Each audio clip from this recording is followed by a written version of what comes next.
second. Smooth.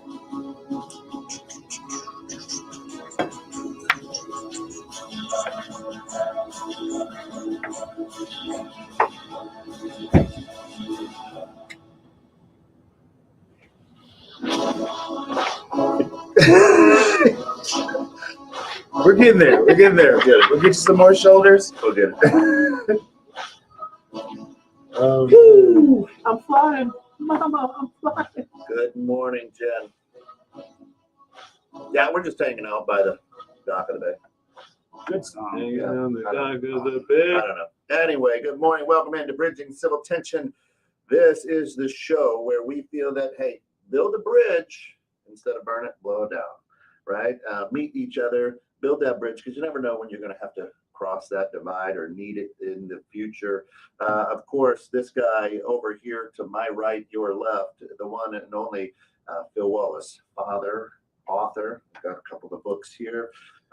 We've got clothing owner, right? Own a clothing line, coach, you name it. This just guy a good human. does it all. Friends with you guys. Incredible human. And we've got the reverse Oreo going on here today. So again, Phil's going to continue to play the African American part out here.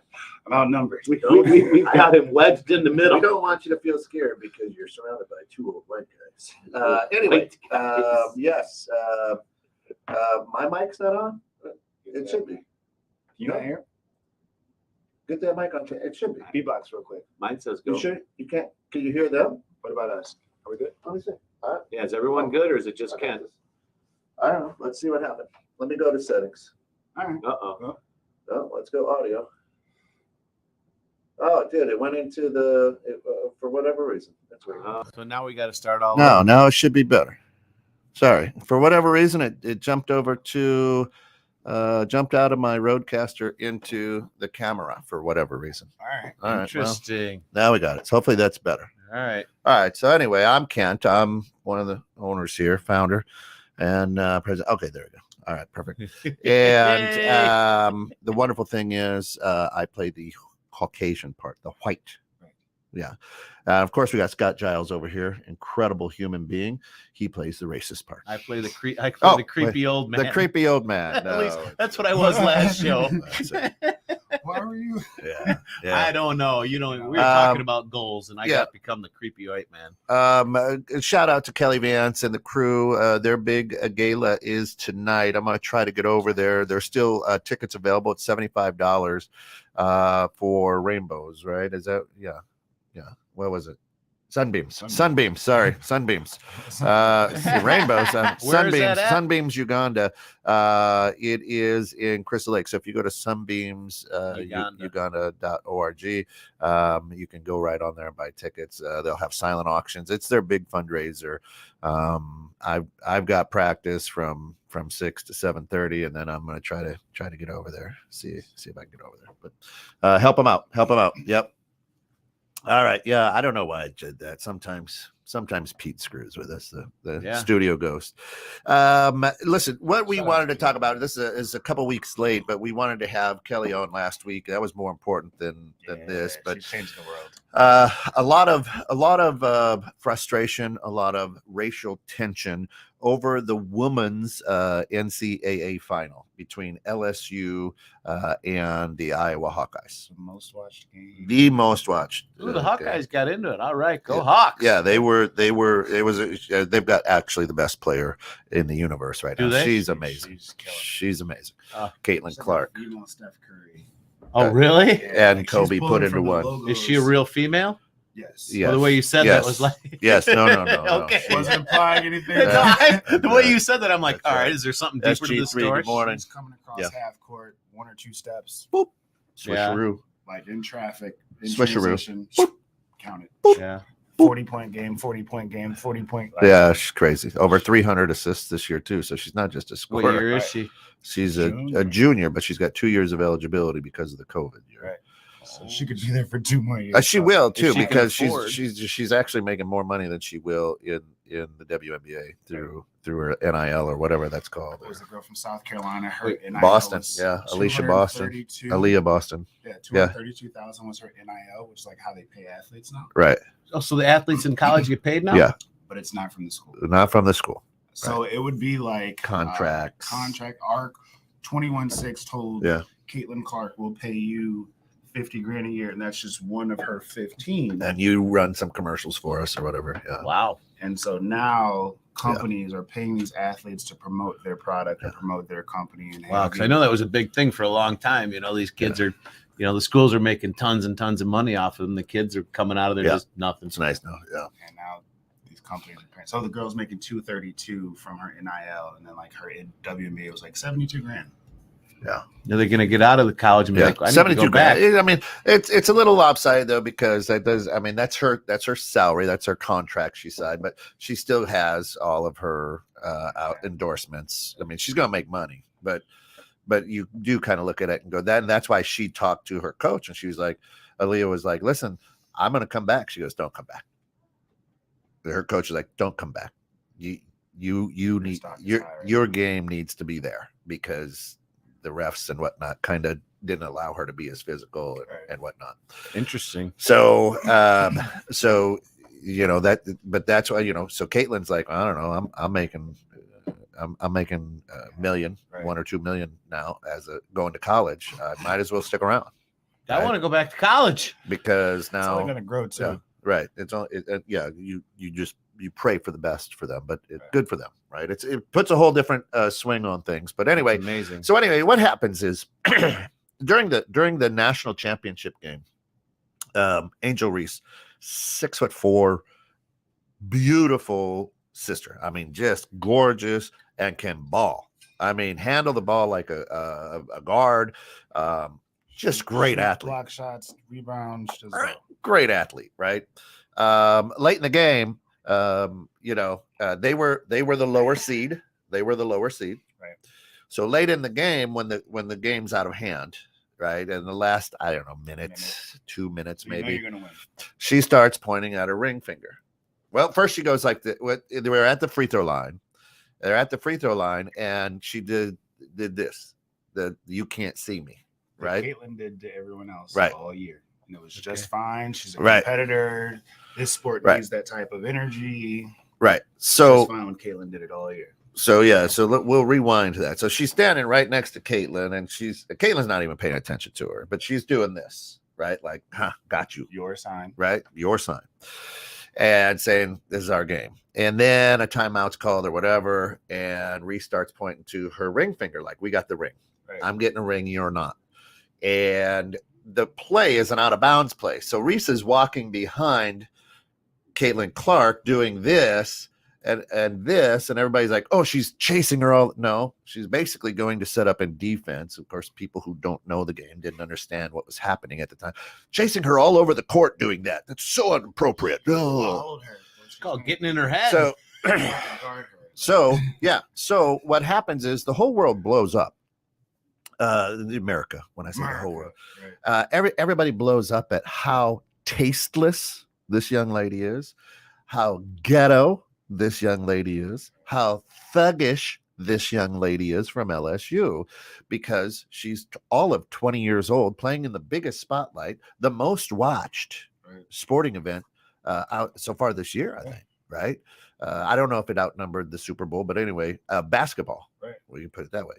I mean, more views than NBA, more views than the men's NCAA. I mean, this is a big deal. Wow. And so everybody blows up. Now, let's rewind.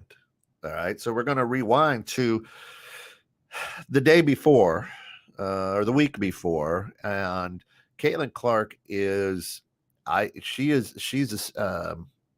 she's cold.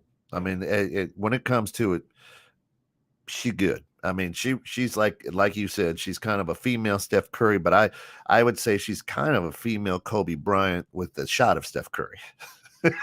because she's on the floor. When she's on the floor, bro, there's no other. She's in the zone. I mean, it's just like, woo, killer mode, right? And so her emotions and everything, she starts doing that. Like, you can't see me. In Louisville, they beat Louisville, and this girl's saying something, and Caitlin's like, shut up, you're down by 15. Right. And the sporting world celebrated her toughness and her moxie and her ability, and said, man, it's incredible to see this young lady so motivated and spirited, basically doing the same thing that they just called this girl a thug for. Now, they wouldn't have never, I don't think it would have been a big deal, but they actually, A Sports, whether it was ESPN or whoever, CBS or whatever, really highlighted it, and they celebrated the way that Caitlin celebrated. So let me just inform. Are both of these girls African American? No, Caitlin's white. Caitlin's. I don't know. From Iowa. Yeah, I don't know. I don't pay attention to girls' ball. Caitlin from Iowa. Yeah, Caitlin Clark. She's a white. I don't know. She's a white. She's a white girl. She's a white. Okay, I just wanted to make sure I understand. So because the white girl's doing it now, she's a thug. Is that what the black girl's doing? It now. Oh, the black girl's doing it. Oh, okay. Yes. It was fine. And they didn't give a shit now. No. The black girl does it, and she's just a thug. Yeah. See, that's fucked up. Yeah. Sorry, that's all I got to say. I'm out. Okay. Well, that was just said. Now, immediately after, on because it played on Sunday. Most of Iowa team is white, and most of LSU is black. So that's the other component of right. People. No, I think Iowa had one black girl. Said mostly. Yeah. Mostly. It looked like South. There's me, but yeah, the rest of my class. Anyway, so it blows up. And of course, Stephen A. Steve, I appreciate you tuning in. You're welcome to join the conversation anytime you want. You got my number, buddy. So Stephen A. And Skip. Shannon. Yeah, I don't like Skip. Shannon, thank you. Shannon. Then go on the diatribe that it is racially driven. It was cool when the white girl did, not cool when the black girl did. And it wasn't that the cool white girl wasn't, and it was because she was white, right? And so this Sparks now comes out and says, this is racist thing. Why was it good when white girl did it? We celebrated it. When black girl did it, we don't celebrate, and it was wrong. So my question is it racially driven? Did you take that as, oh my God, what? Right? So that's my question for you. Did you take that, Phil? As when you saw it go, is the black girl, is she like over the top doing it, or just the same as the girl? Other girl just okay. So let me put it to you this way. No. Okay. So the only I didn't say this is like over the top. But I mean, she wasn't being like over the top, crazy, theatrical. You know, she was just doing the same thing the other girl was doing. So me and Ken had the conversation, and I said that, like, let's say that Kenneth was an assist person, right? Magic Johnson's his favorite player. He's a big assist guy. So I make a play on Kent. I throw you the ball, you dunk it, and I do the goggles like great vision as an assist person in Kent's face. Well, Kent's not going to be outdone. So Kent crosses me over, comes down, throws behind the back pass to his guy who dunks it. What do you think Kent's going to do? He's going to give you the goggles. Right back, fair play, right? And it's fair play. All of a sudden, why would he be a thug? Right. Why is he the tasteless person? Why is he trash? Who initiated it? Now, here's the thing. Then I go and reckon, and I say, well, listen, me and Ken have been playing against each other since middle school. Like, we've known each other. Yeah. So Caitlin says, I've known Angel since middle school, high school, playing AAU against each other. We're competitors. There's no love lost. It wasn't bad. It wasn't tasteless. It's just part of the game. I think most of the country understood that there's going to be trash talk during the finals. I think that's a given, right? So I don't think that she should be getting the backlash that she's getting. So all these people were speaking on behalf of Caitlin that it was bad and it was hurtful. And then Caitlin says, I don't care. It's part of the game. Why are y'all coming at her? She's an awesome person. Yeah, awesome Caitlin doesn't athlete. care. It's everyone else that's sticking their 2 cents in. Yeah. Isn't that what's wrong with most of the world right now? But how did we get to It's great energy for women's basketball. Love to see such a competitor. Amazing to see fight in women's basketball. And then thug, tasteless, ratchet, ghetto. I have no answer for that one other than ignorance. If you're not saying that it's a race thing, I know you said that. Right.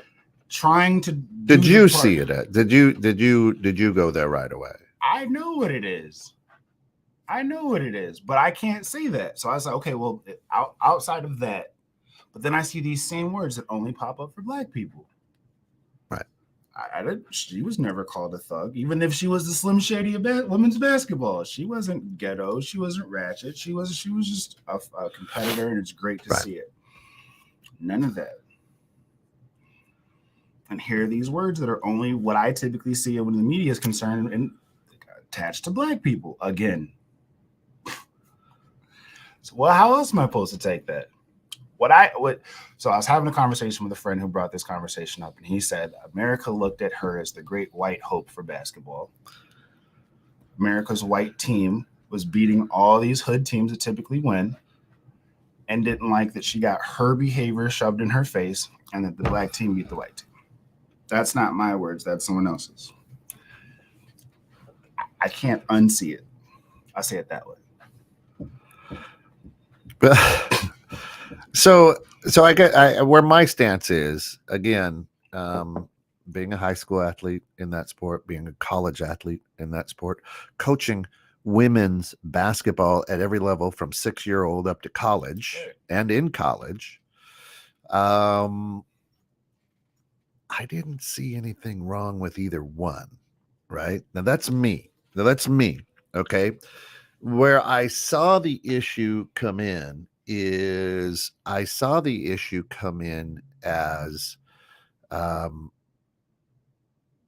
one state that's west of Illinois, separated by a river.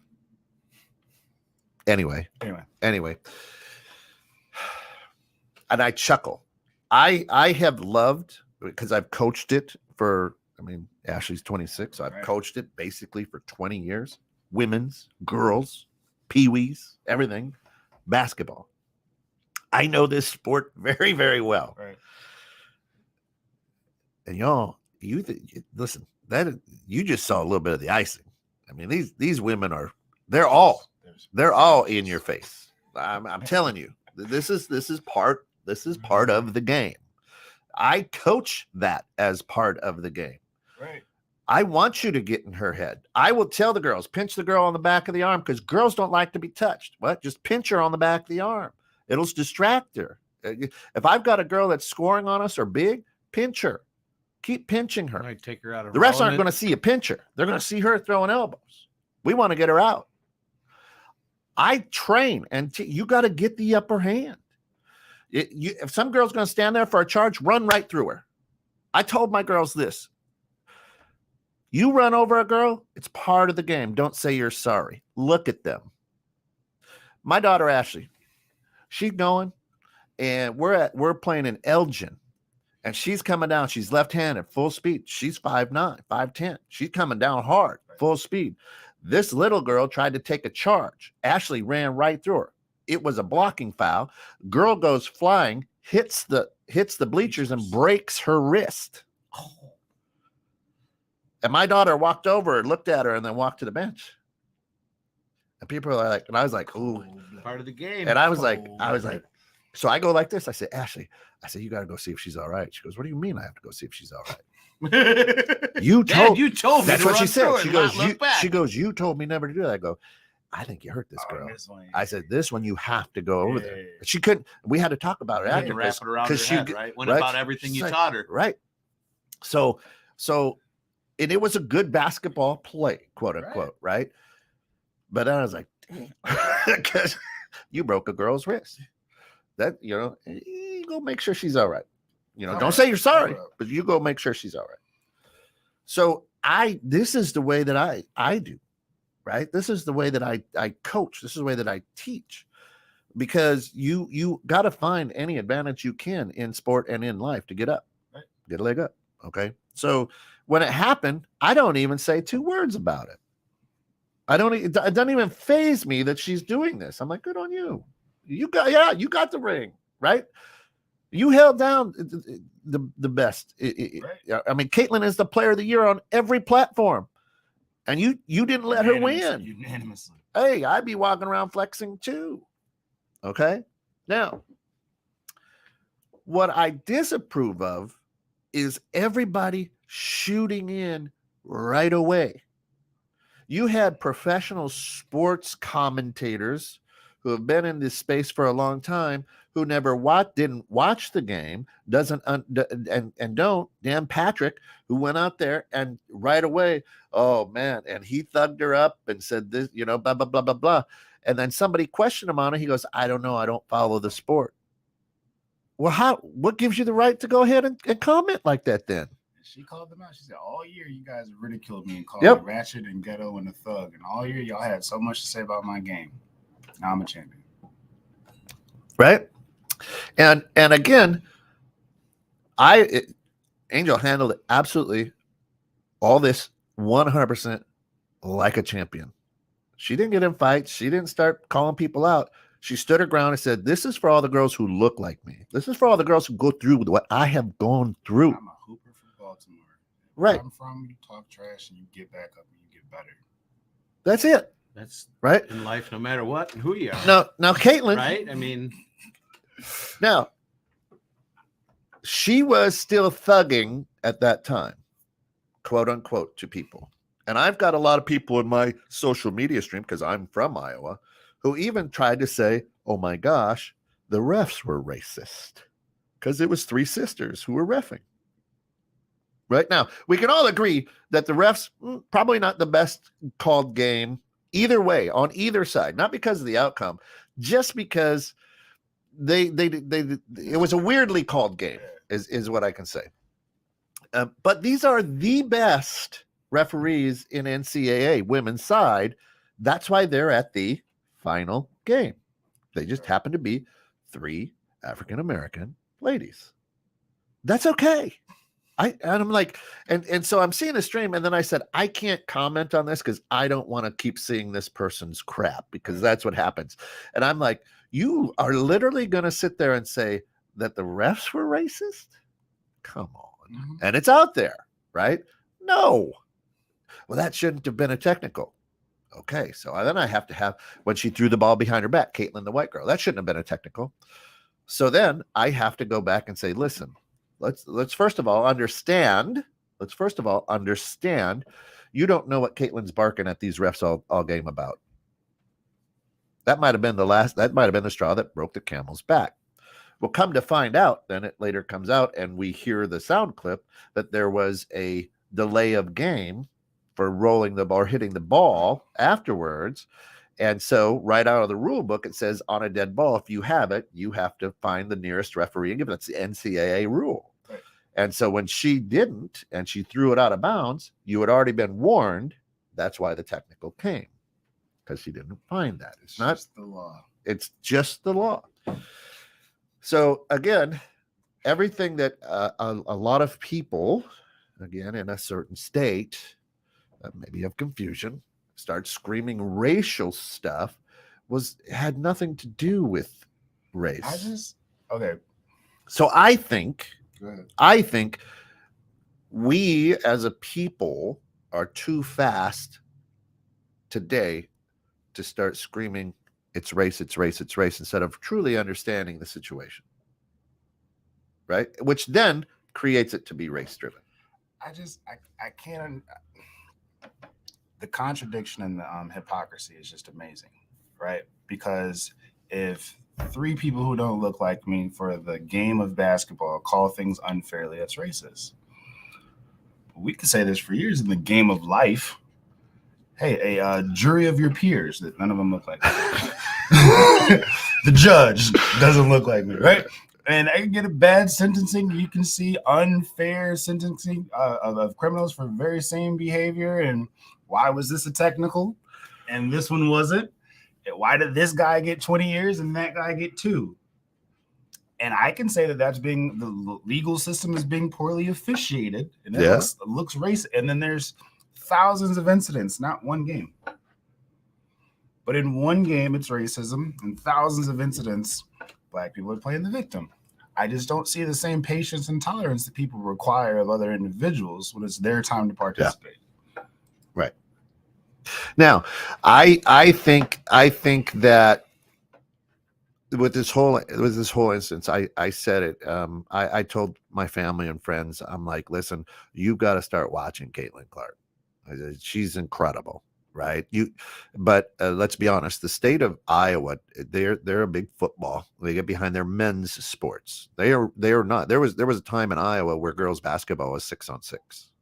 You could only play half court. 3 were defenders, and you could only dribble twice. It was horrible, right? It wasn't basketball, right? So that's why you'll see Caitlin's got a lot of the records for 5-on-5, because some of those 6-on-6, you had girls scoring 80, 90 points because they were tall and everybody else is small, and you could it was only half court. Look it up. It was stupid, right? So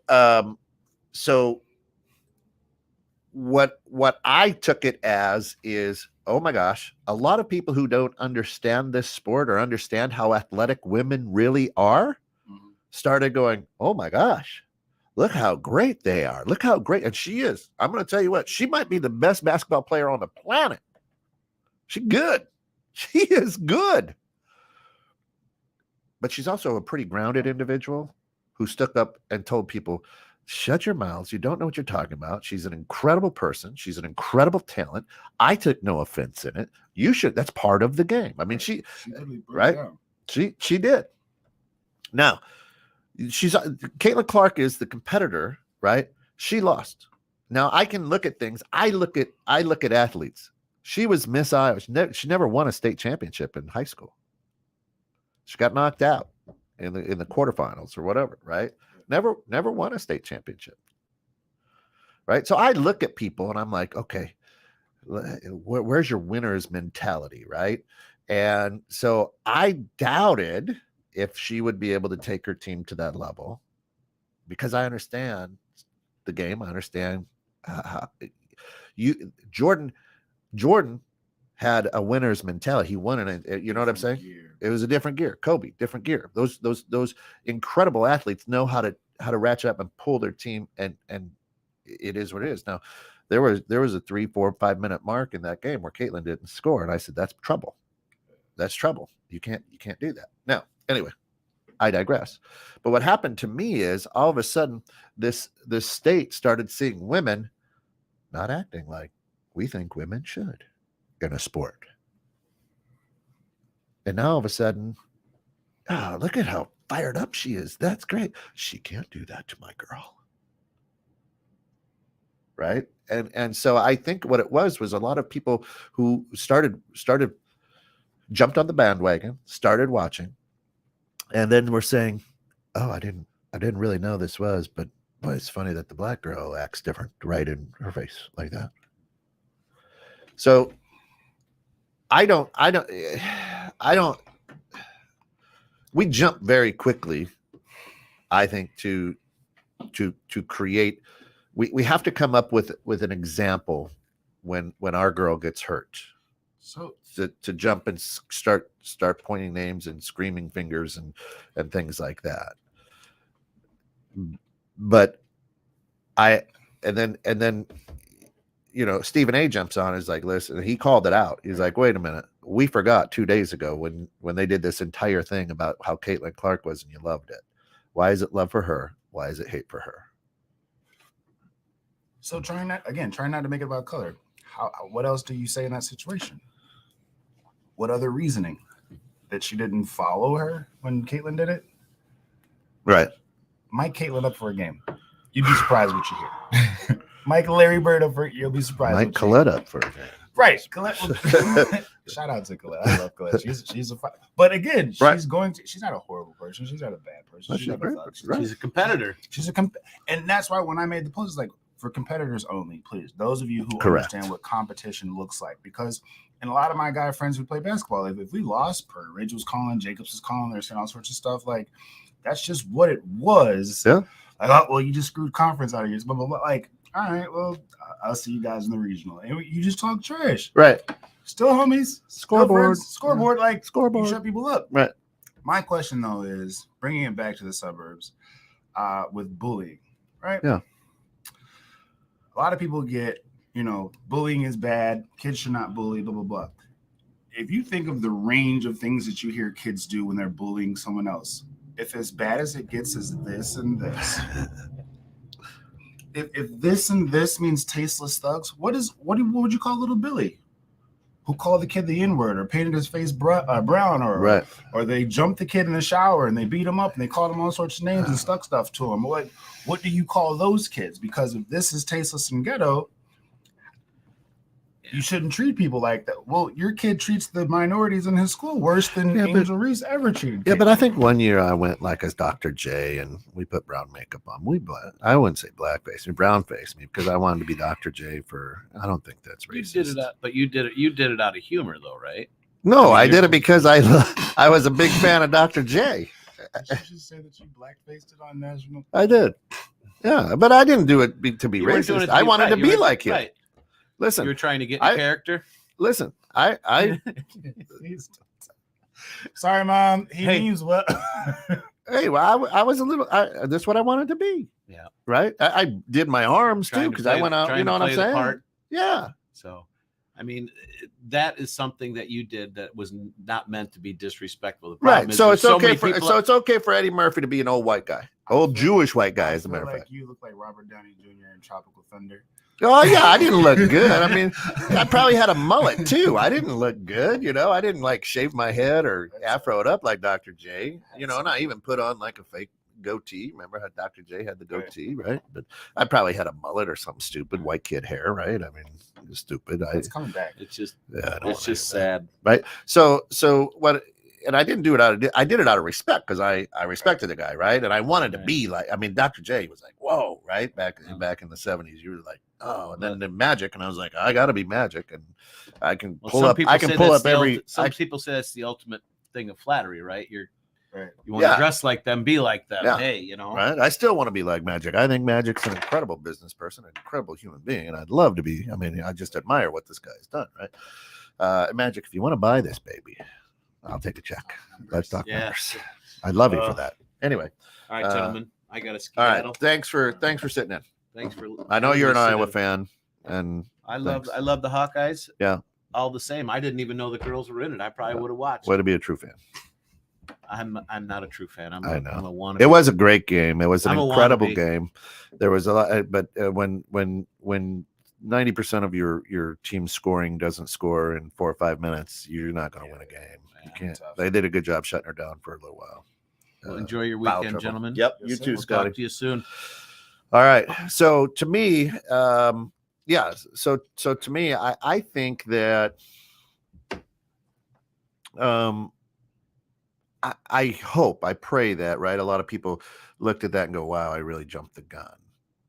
I didn't hear a single apology. No, I didn't hear it. I didn't see him repost. Like, you know what? Let me pull that back. I looked for that too. Like anybody going, oh, I guess I was wrong, but nope. I didn't see it at all on my timeline. No. Anyone, even after Caitlin said, "Listen, it wasn't disrespect. It wasn't trash. It wasn't this." Blah, blah, blah. Yeah, I got a good friend, Jody, and she jumped on Clark.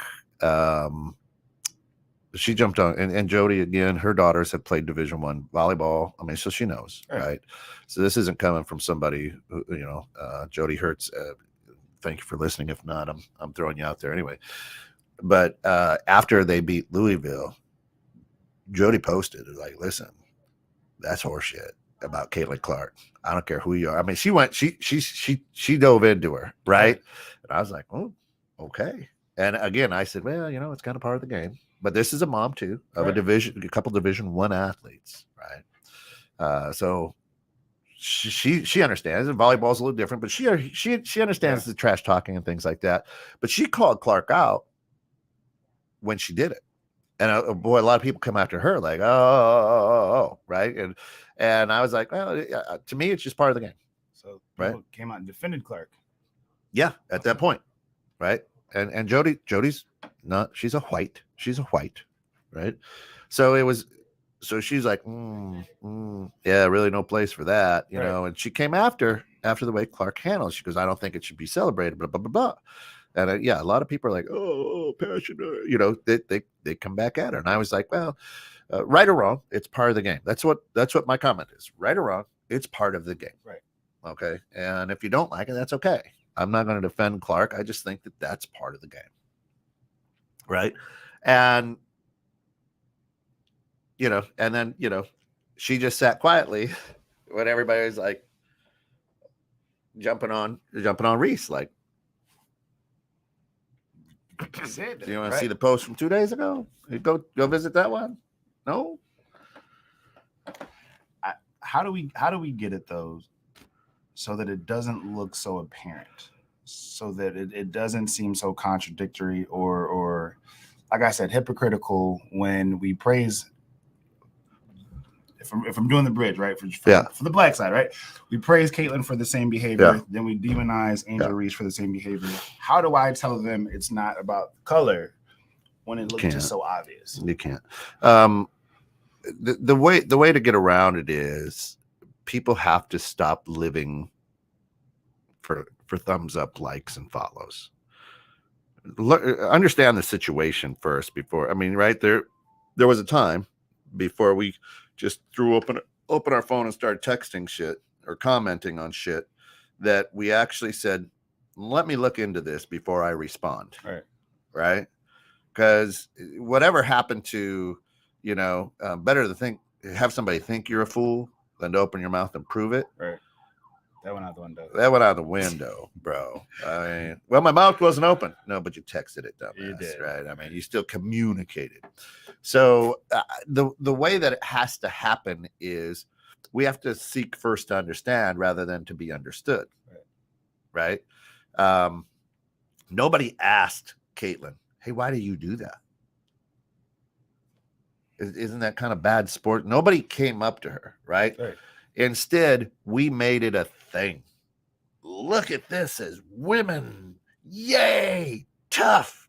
Instead of going, hey, just out of curiosity, what's this all about? And what's, you know, what are all these what? Oh, well, you know, we didn't ask about that. We didn't ask about that. And of course, the white people are going to say it was John Cena, but we know it wasn't John Cena who created the Can't See Me. But look it up. Google it. Happened to be a rapper. Did you know that? Yeah. I didn't know that. So I was like, oh, shit. We stole that. That's great. Appropriated. Appropriated. There you go. Anyway. So I was like, oh, that's cool. But Cena, well, he says that too. I mean, he says it early on. He goes, I didn't create that. He goes, I got it from Tony Ayo. Tony Ayo. Yeah. He goes, that wasn't mine. You know. They tried to say John Cena. Yeah. That's G Unit. Like, so that's high school. Yeah. You know what? So anyway, I think what we first have to do is we first have to seek to understand, why is she doing this? Hey man, all I want to do is get in the head. Listen, I am going to tell people the best trash talker out there in the world. You ask anybody in NBA history, Larry Bird. Jordan was a good trash talker, but he didn't hold candle to Bird. Bird would even say, you're disrespecting me by having a white guy play me. It's disrespect. You let him guard me. Right. Just for that 40. Yeah. And he comes. Which one of y'all's playing for second? Right. 3-point shootout. And then you notice he turns his back before it hits the rim. Oh yeah. He's off the court. Kobe Bryant, we talked about this in the green room. Kobe Bryant learned 5 languages so he could get it. He learned French so he could talk trash to Tony Parker in his mother tongue.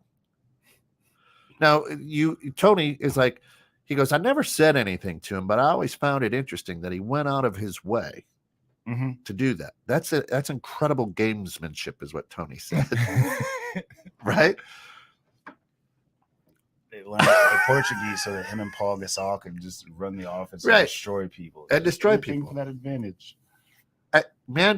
So it's part of that game, right? Kevin Garnett. Oh, the kid, filthy.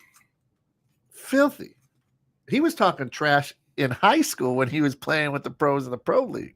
In high school, that's how he got the nickname the kid, because he was what?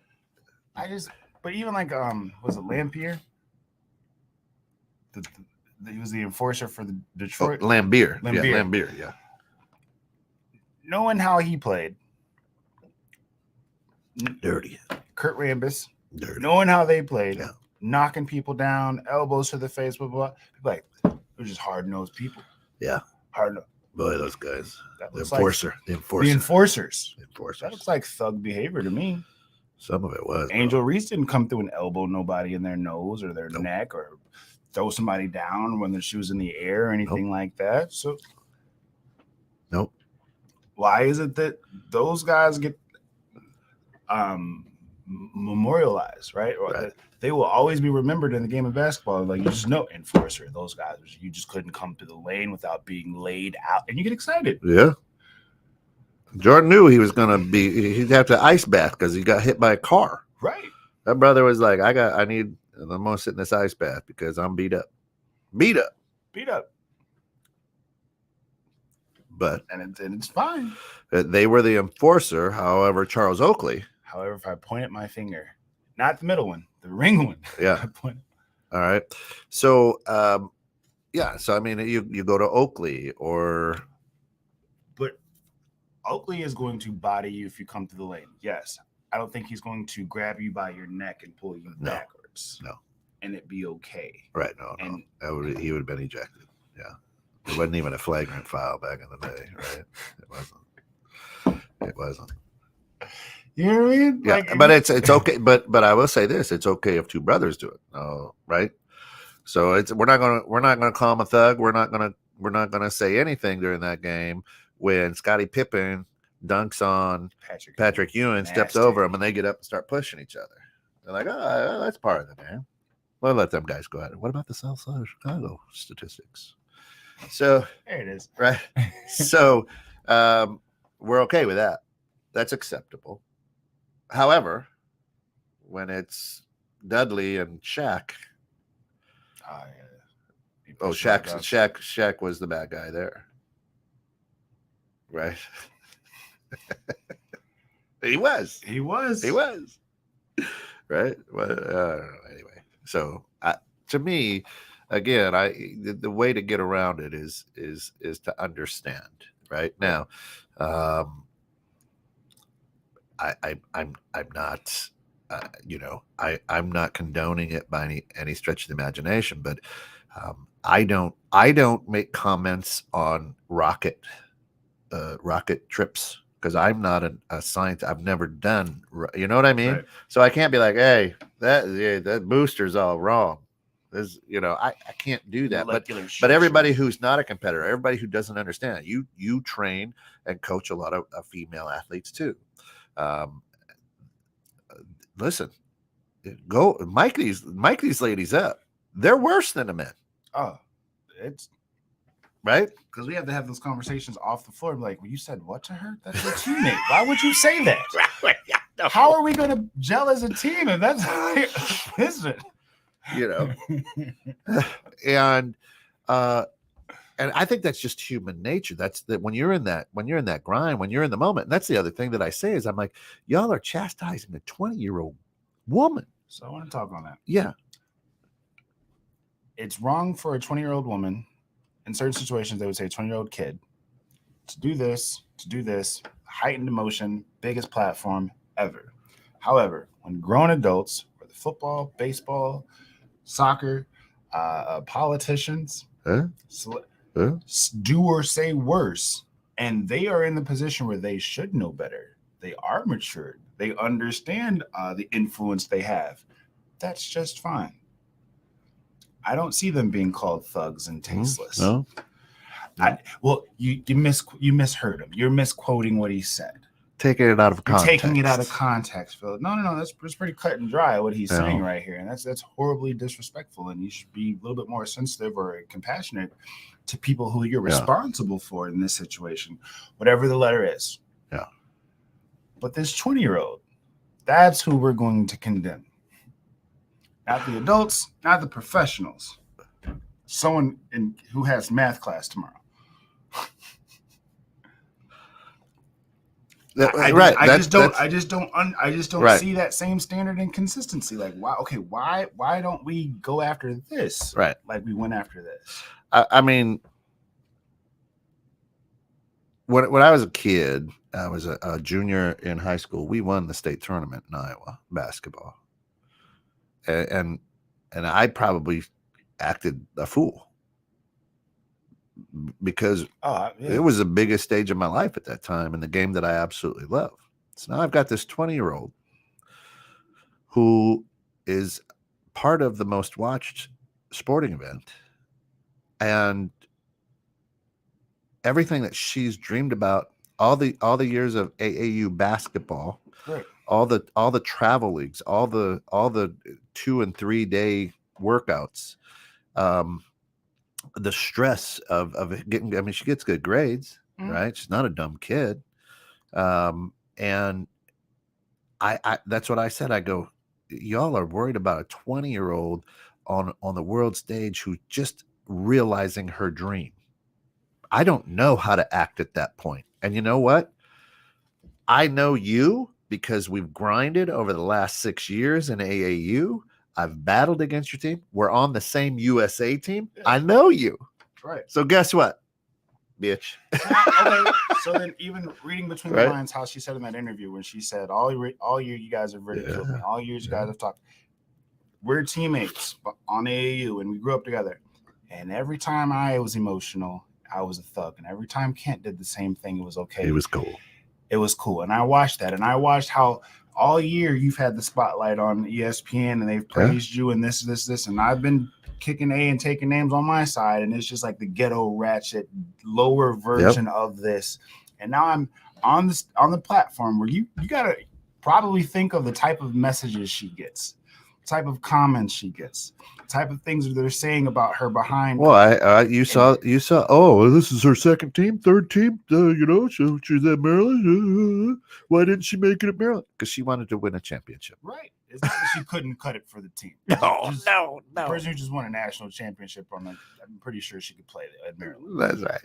But you take that frustration of everything that I did that was just as good was never good enough. And they always had something horrible to point out about me and something to praise about you. And now I have Beach on this platform. You doing I agree. I don't again, and I stay to it. I don't see that she did anything wrong.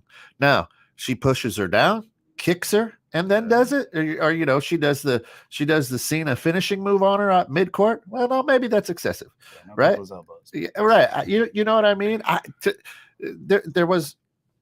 She was just, dude, I got it. You don't. Pow! Now you see me, right? That's hey, and she didn't chase her all over the court. It was an inbounds play on the backside of that, and she's walking to play defense. They just happened to be headed the same direction. She didn't go out of her way. She actually started backing up when Caitlin turned. I know. If you watch it, she's walking, and then Caitlin turns and she backs up. Right. I know. And what I wish is, I wish people would just stop for a moment before they start talking. Just spewing stupid stuff out there, right? And then they attack the coach for LSU, the people from a certain state. Oh, I'm like, listen, every college coach goes out on the floor. Okay, she danced. The refs, but she hit the ref. The ref and she accidentally bumped into each other. That's why nothing was called. That's why the ref said, get back. Right. Because you're up. Because you're out too far. Right? And she doesn't have to warn her. Right. It's just, I coach 8th grade have they right never now. seen Pat Summit? Right. I coach everywhere. I helped at, I was doing some coaching at MCC on a junior college level. And I'm just the assistant. Right. So I sit, I enjoy the game, got a good seat for the game, but the coaches are out on that floor trying to, hey, right? And it's allowed until you get in the way or whatever. And then it's like, get behind the line. Right. And that's what they were saying. No, if they make a warning, they're going to go over to the score table and say, listen, it's a bench warning right here. You got to sit down. Don't get it. So there's a lot of pieces to the game that people don't know. I am literally coaching 8th grade feeder women's basketball, 2-0, by the way, to the Warriors. And the bottom line is I'm out on that floor. Right now, there are a lot of people who tune in here that if you saw the way that I coach 8th grade girls would be like, how dare he? Right. So afterwards, I'm like, well, some of the new families were sitting behind the bench. And I go, they got baptized today, because I don't hold back. And right. I'm very passionate about what I do. And I expect these young women to develop and be strong young women. Right. And my daughter's sitting behind the bench too. And I said that, and she goes, actually, they overheard a few of the families and they absolutely love what you're doing, and said it's about time somebody doesn't, holds them accountable and isn't all, hey, rainbows and unicorns. Right. Getting after it. So you can be a competitor. So I'm but I'm not thinking about that. But after the game, I was like, oh, hey, you snap out of it. You know what I mean? Like you come to when you're in that competitive mode, it's a different gear. Yeah. And so I think when I'm in that zone, then they start going after the coach and look at the ref should have done this. No. And you're showing me pictures of her. I can go back and run film and show you where the Iowa coach was out just as far. It's part of the game, but you're not going to do that. You're going to highlight your narrative. Right. And I think that has to stop. We have to, if we want to heal and get better, we have to first admit there's a problem, and there's too many people in this world who don't think that there's a problem. There's too many people in this country who don't think that there is a problem. Ted Legal is wheelchair bound. He's born with spina bifida, right? You want to talk about a fight, right?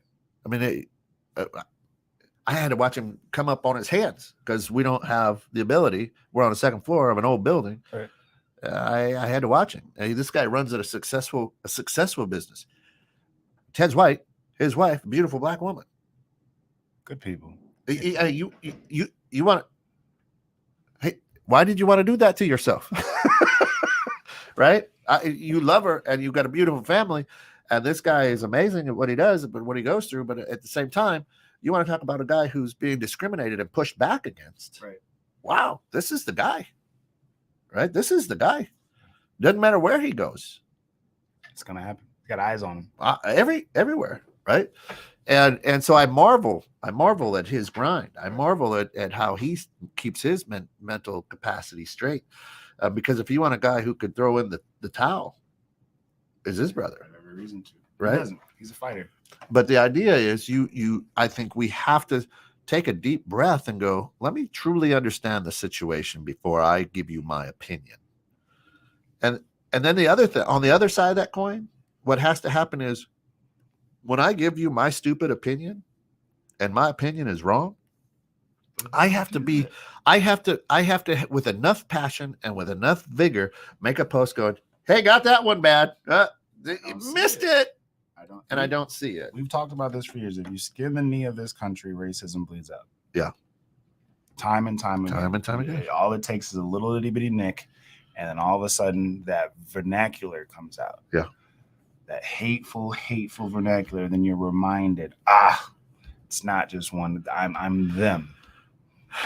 Well, and it's so programmed in that there's no bad intent. You understand what I'm saying? Now, to me, I didn't mean anything by it, right? To me, I didn't mean anything by it. Well, words have meanings. People don't get that. All I hear is intention. I mean, intent. But what did you say? Do you know how many times that Kent Jones looked at my kids and said, "Listen, I'll beat the tar out of you," And it wasn't until we started doing this show 3 years ago that I was like, oh my God. Yeah. Right. And that's what I mean. I don't mean any ill intent when I was talking to my kids, like, straighten your ass out. I'll be tar on you. And then here I am in my 50s going, oh boy. Oh boy. Right. So even though I didn't have any intent, I was saying things that I didn't know what the true meaning of it was or where it came from.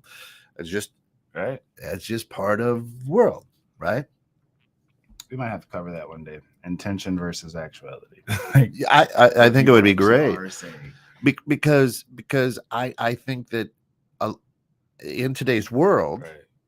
there are a lot of things that we say. When I say that, when we're going to play the white part, that we say that we don't know is coming out of our mouths. That's ripping open a scar. We had that last week. Right. So and so I think that's what I mean is we're just kind of programmed, to your point, is until we rip that back open, this is what always bleeds out. And for some of us, we don't understand why, but at the same time, I'll use things like that, right? Or boy, or the colored person, right? Or there's so many things. Okay, we get it. Right. How many times can the white guy offend? All right, see this. Okay, Kent. Yeah, all right, we get it, right? But I saw a reel, a post, whatever. This is how the white, it is a comedian. I don't know if you've seen this, how white people can say the N-word. And that's to have a black friend next to you in an argument with another black person. It's kind of funny, but true, sadly. Anyway, so with this whole Caitlin Clark and Bill, who just walked in, of course, host of Innovative Strategies, coming up here in a half hour. He and I had a little conversation with that because he's like, there's no place for this in basketball, right? Or any sports, right? And I said, it's all about, it's part of the game now, right? And it's okay. Bill and I were like, it's okay for us to be on different pages of this, right? I had another conversation with a coach friend of mine. I'm like, it's okay. You have to come to the realization that that's part of the game. Michael Jordan did it. Larry Bird did it. I'm going to guess that, listen, back in the day, you probably don't want to hear what Jerry West was saying to Bill Russell. Even John Stockton was talking trash to people. And right. People don't notice how much trash John Stockton talked around those pick and rolls. Like, yep. And you don't have to like it. Correct. Right. But you don't have to like it for both. That's what I'm saying. I have not seen a person with a ring. I was like, oh yeah, he was quiet every time he played. And that's why we asked competitors. Right. What's your thoughts on this? Because everyone who competed on a high level in athletics. And Bill played in college. He played the semi-pro soccer, right? Nice. Yeah. So it's not like, so that's why it was a good conversation. It wasn't like I'm just talking to, a sideline dad. Or soccer mom that's in her van, right? I mean, that's, and you don't have to, but it is. It's gamesmanship. It's part of it. I will always say, yes, we celebrated Caitlin Clark's strength and fierceness, and good for her. But when the same thing happens, you can't all of a sudden flip the switch. It can't be right for one, right? You can't do that. What's the theme song for Different Strokes? It might be right for some or something. I don't know. Whatever. I gotta. But and that's where it hurts, right? Now, I think what also hurts the conversation horribly is 30-second sound bites, 2-minute sound bites, right? Because now I'm blasting out. I'm blasting out just a piece of Smith's conversation instead of understanding again.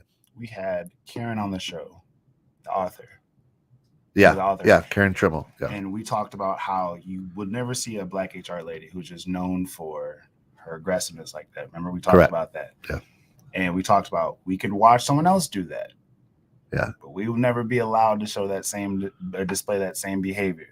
If we display that same behavior, the same thing they praised when she did it would be taken as hostility as when we did it. Yep. Angel Reese. Yeah. So it's interesting. So listen, we this has been fun. We're right at the back end of this. But you know what I would love to do, and what I always will put out there is, please, if you see that our opinion might not be with yours, and you think that, you know, that Angel Reese is a thug, but it was okay for Caitlin to do it, and I'd love to have you here and let's have that conversation. Let's have that conversation. Why does she have to be a thug, though? Right. And she's not. Like I said, I mean, if you go, she's gorgeous and she's smart. She got good grades, and she's a leader. It's amazing to me. Why is it ratchet if LSU celebrates, but when Wisconsin volleyball you know what? Right. Just a question. Listen, for all of us here at 21.6 Net, thanks for getting caught in the net. And again, if you're not doing anything tonight, check out our good friend Kelly Vance, right? She's got her Sunbeams of Uganda, sunbeamsuganda.org. They have they've got their fundraiser today, so check it out. There's still tickets available. It's $75, great time, and it goes to really change the world. They're looking to build a school over there, so big stuff. And it's right in it's right here. It's here in town, so it's in McHenry. So check it out and have a good time. Otherwise, come back in a little bit and check out our good friend Bill Hasse in Innovative Strategies. Thanks, folks. Love you guys.